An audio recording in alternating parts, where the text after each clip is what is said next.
জনগণের যে আমাকে নিয়ে কথা, আজকে আপনাকে ফারুককে নিয়ে কেন কথাবার্তা বললাম? এই এত কদিন বললাম না, আমি তো একদম চুপ হয়ে গেছিলাম। আজ কেন কথা বললাম? আমাকে নিয়ে কেন স্ট্যাটাস দেওয়া হইতেছে? রাগটা এটাই তো আমার। আমি তো রাজনীতি দরবার ছিলাম, কেন রাগটা আমার? যে রাজনীতি করে আপনাকে নিজেকে সেফটি দিতে পারবো না, সেই রাজনীতি করে কি করবেন আপনি? আমি জনগণের কাজ করতে, জনগণের সামনে মারতেছে, জনগণ দেখতেছে, তার কার জন্য রাজনীতি করবে?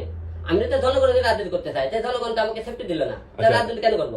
তাকে দেন আপনারা, কিন্তু আপনি হঠাৎ করে আপনার 5-6 জন আপনার যে কোনো সিদ্ধান্ত নিতে পারেন না। আপনি বলছিলেন যে যারা রাজনীতি করে তাদের ভবিষ্যৎ অন্ধকার, তাহলে রাজনীতির প্যাটার্ন কেমন যাচ্ছেন? এই রাজনীতি প্যাটার্ন এই বাংলাদেশে ভালো করতে পারবেন না আপনারা। এটা একতরফা হয়ে গেছে এখন, কারণ মানুষ শিখে গেছে, মানে কি একজন মারলে তাকে কিভাবে মারতে হবে সেটা তারা এটা এখন শিখছে। কিভাবে আপনি ব্যাংক খেলে ব্যাংক ভরতে হবে সেটা জনগণ শিখে গেছে। নির্বাচন কি আরে মনে করেন ভোটের মাঠদখল করা লাগে সেটাও শিখে গেছে।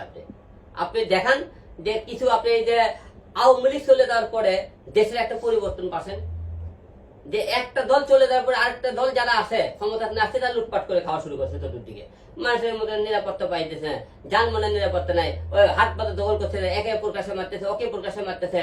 তাহলে আপনি মনে করেন কাকে নিয়ে আপনি নির্ভরশীল করবেন? পরিবর্তন কাকে চান? কোন পরিবর্তন দেখতেছেন? উত্তরণের উপায় কি? এটা বাংলাদেশের মানে ভবিষ্যৎ কি আমি জানি না। বাংলাদেশের ভবিষ্যৎ অন্ধকার, এটা দেখা দেয়। যাই বলুক না কেন যে এই দেশ উন্নত করতে পারবে না, কারণ দেখেন আওয়ামী লীগ তো এখন নাই, বিএনপি নাই, মনে করলেন মধ্যস্থতা একজনকে আমরা দায়িত্ব দেশটা হয়তো উন্নত করতে পারবো, কই পারছেন?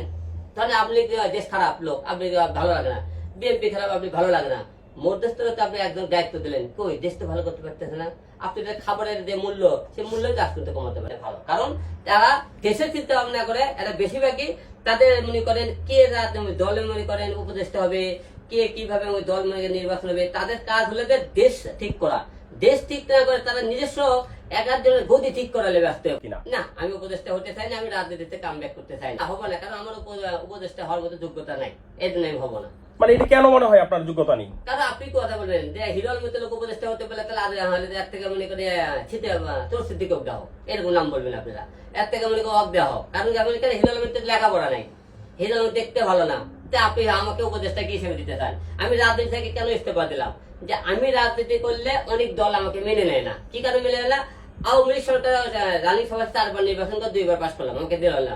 বিএনপি সরকার মনে করেন ক্ষমতা না আসতে নিয়ে তারা উপর আমার উপর হামলা হলো, এবং তারাও আমাকে জীবনে কিছু দিবে না।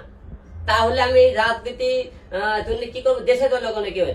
যে দেশের জনগণের জন্য আমি নিজের জীবনে উৎসর্গ করলাম, জনগণ মনে করেন 8-10 জন ছেলে পেলে আস্ত্রের মধ্যে ফেলে আমাকে রাস্তায় মারধর করে, সেই দেশের জনগণ চুপ করে থাকে, সেই দেশের জনগণের জন্য কি করবো? আমি মারা গেলে আমার মাকে দেখার মতো কেউ নাই যে আমি ছেড়ে রাজনীতি করবো, যে আমার পরিবারকে দেখার মতো কেউ নাই, কারণ এই দেশের জনগণ ওপেনতে আমাকে মারতেছে, ফুটেজ লেগে গেলে জনগণের সামনে আমাকে মারধর করতেছে, তার বিচার পাইতেছে না। তাহলে দেশের জনগণের নামে আর কি করবো? আপনি রাজনীতি থেকে ইস্তফা